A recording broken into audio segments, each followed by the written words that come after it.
क्या आप जानते हैं इस माइक्रोचिप को बनाने में 26 वीक का भी वक्त लग सकता है, क्योंकि इसमें मौजूद 100 से भी ज़्यादा लेयर्स होती हैं और कई किस्म के बिलियंस ऑफ ट्रांजिस्टर्स मौजूद होते हैं। वो भी इतने टाइटली छोटे से एरिया में पैक्ड होते हैं जो कि आपकी उंगली के नाखून से भी छोटे हो सकते हैं। हमारे आसपास जितनी भी इलेक्ट्रॉनिक डिवाइसेस आप देख रहे हैं जो तरक्की हासिल कर रही हैं, इसके पीछे बहुत सारे लोगों का दिमाग मौजूद है। यहाँ आप जान पाएंगे कैसे इसको कितनी मुश्किलों से बनाया जाता है जो साइज़ में इतनी छोटी होती हैं। तो इस सारे अमल के पीछे बारीक रेत यानी सिलिकॉन का इस्तेमाल किया जाता है। लेकिन सवाल ये उठता है कि सिलिकॉन ही क्यों? सिलिकॉन एक सेमीकंडक्टर है जो एक ब्रिज की तरह काम करती है। सिलिकॉन इंसुलेटर से कंडक्टर बनने तक का सफ़र मुकम्मल करती है। यहाँ पर आप डोपिंग करके सेमीकंडक्टर्स की क्वालिटीज़ को बदल सकते हैं। मतलब इसके अंदर इंसुलेटर और कंडक्टर दोनों की सलाहियत होती है। डोपिंग से मतलब यहाँ ये है कि इसमें इम्प्योरिटीज़ किया जाता है। चार्ज पार्टिकल्स को आप कम या ज़्यादा करके अपने मुताबिक इलेक्ट्रॉनिक डिवाइसेस को ढाल सकते हैं अपनी मर्ज़ी के मुताबिक। अब रेत जो होती है उसमें कई सारे डस्ट पार्टिकल्स होते हैं, कार्बन भी मौजूद होती है। तो ऐसी रेत जिसमें कार्बन मौजूद होती है इन्हें हाई टेम्परेचर में गर्म किया जाता है, जिसमें कार्बन मोनोऑक्साइड जैसे पार्टिकल पैदा होते हैं, जिसकी वजह से इस सिलिकॉन में से ऑक्सीजन रेशियो कम हो जाता है और ऑक्सीडेशन कम होने से यहाँ पर इलेक्ट्रिकल चार्ज अच्छे से काम कर पाता है। तो इस वजह से यहाँ पर 99% तक प्योर सिलिकॉन हासिल हो जाता है, जिसे आप अल्ट्रा प्योर सिलिकॉन भी कह सकते हैं। ओके, यहाँ से नेक्स्ट स्टेप के अंदर जो अल्ट्रा प्योर सिलिकॉन आपने तैयार किया जो कि लिक्विड फॉर्म में, जिसे केमिस्ट्री के अंदर मोल्टन फॉर्म भी कहा जाता है, यहाँ पर एक क्रिस्टल को उतारा जाता है। कोई भी डायमंड या कोई भी ऐसी चीज़ जो क्रिस्टलाइन होनी चाहिए, ठीक है, उसे यहाँ डिप किया जाता है, जिसकी वजह से यहाँ पर ज़्यादातर सिलिकॉन उस पूरे क्रिस्टल पैटर्न के ऊपर अच्छे से कोट हो जाता है। और जब उस सिलेंडर को बाहर निकाला जाता है, यानी कि वो जो डायमंड जैसा कुछ होता है उसे बाहर निकाला जाता है, तो सिलिकॉन की यहाँ पर कुछ लेयर्स बनना शुरू हो जाती है। यानी ऊपर के हिस्से में ज़ाहिरी सिलिकॉन ज़्यादा।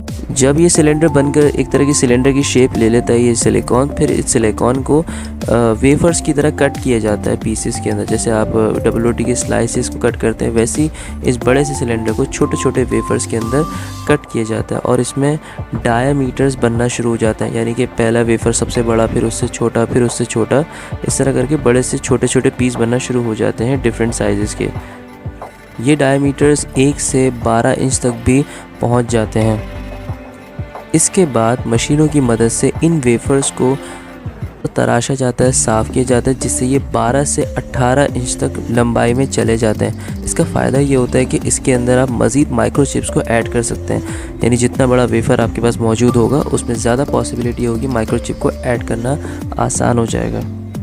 तो आपने सबसे मुश्किल मरहला तो यहाँ पे देख ही लिया है कि यहाँ पर वेफर्स सिलिकॉन जो होता है उन्हें काटना ही सबसे मुश्किल होता है, उनके साइज़ को एडजस्ट करना बड़ा मुश्किल होता है। अब आपने एक बार इसे कट कर लिया तो अब आप एक बड़े प्रोसेस से गुजर चुके हैं। अब सारा काम इसके ऊपर एडिटिंग का होता है, इसके ऊपर सर्किट को बनाना होता है। तो चलिए आगे देखते हैं वो सब कैसे होता है। सबसे पहला हिस्सा तो आपको ज़रूरी है कि आपको सिलिकॉन वेफर के ऊपर से पूरी तरह से डस्ट पार्टिकल को साफ़ करना है, क्योंकि डस्ट रहने से यहाँ पे रेजिस्टेंस हो सकती है जो इलेक्ट्रिकल सर्किट के लिए गलत होता है। यहाँ पे शॉर्टेज भी हो सकती है, इसलिए यहाँ पे डस्ट को हटाना बहुत ज़रूरी है। अब शुरू होता है डिपॉजिशन का, ठीक है।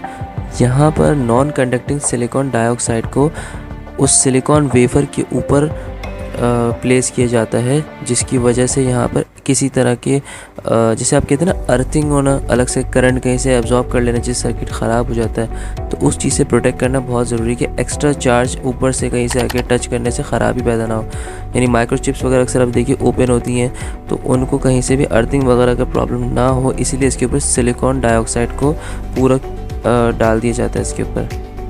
इस अमल के बाद जो आपका सिलिकॉन वेफर होता है वो लाइटोग्राफी अमल में जाने के लिए शुरू हो जाता है।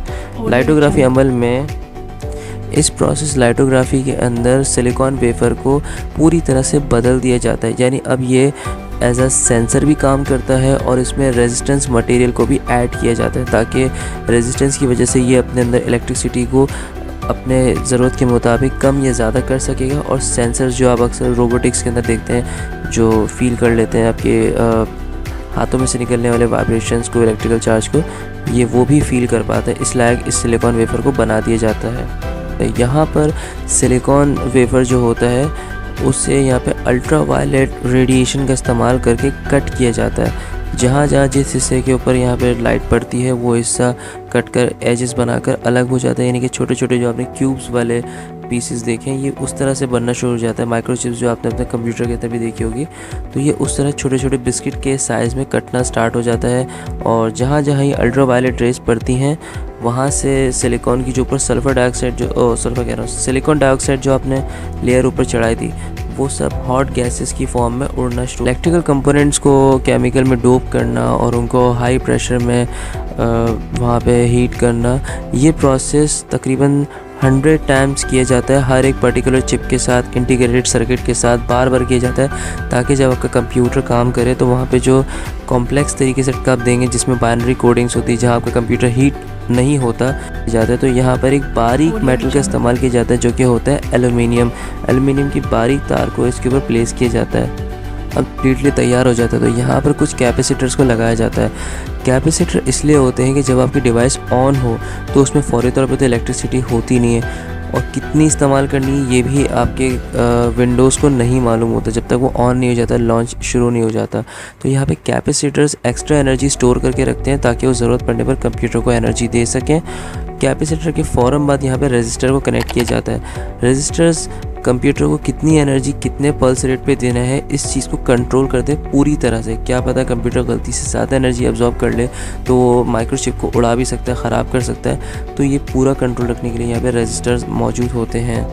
और यहाँ मौजूद जो ट्रांजिस्टर्स होते हैं उनका काम यही होता है कि जो इलेक्ट्रिकल चार्ज कैपेसिटर ने जमा करे हैं और रजिस्टर इन्हें आगे दे रहा है, तो रजिस्टर तो सिर्फ आगे भेजने का काम करता है। उनके लिए परफेक्ट सिग्नल कैसा आना चाहिए, सिग्नल को स्लो होना चाहिए, फास्ट होना चाहिए, रुकना चाहिए, ये सारी डीलिंग जो है ये ट्रांजिस्टर कर रहा होता है। बिना ट्रांजिस्टर के यहाँ पे काम ख़राब हो सकता है। ट्रांजिस्टर एज अ एम्पलीफायर काम करता है। जब अपना म्यूज़िक सुनते हैं स्पीकर में तो जो आप वॉल्यूम अप एंड डाउन करते हैं वो भी ट्रांजिस्टर की वजह से ही होता है।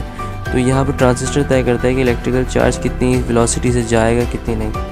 इसी तरह से जैसे आप दूसरी माइक्रोचिप्स वगैरह देखते हैं जो आपकी ग्राफिक कार्ड वगैरह में डली भी आती हैं, उसमें तकरीबन 28 बिलियन से भी ज़्यादा ट्रांजिस्टर्स लगे होते हैं। याद रखें जितने ज़्यादा ट्रांजिस्टर होंगे उतना ज़्यादा वो इलेक्ट्रिकल चार्ज को अच्छे से स्मूथली चलाएंगे, और जितना इलेक्ट्रिकल चार्ज स्मूथली चलेगा आपका कंप्यूटर बेहतर से बेहतर परफॉर्मेंस देगा।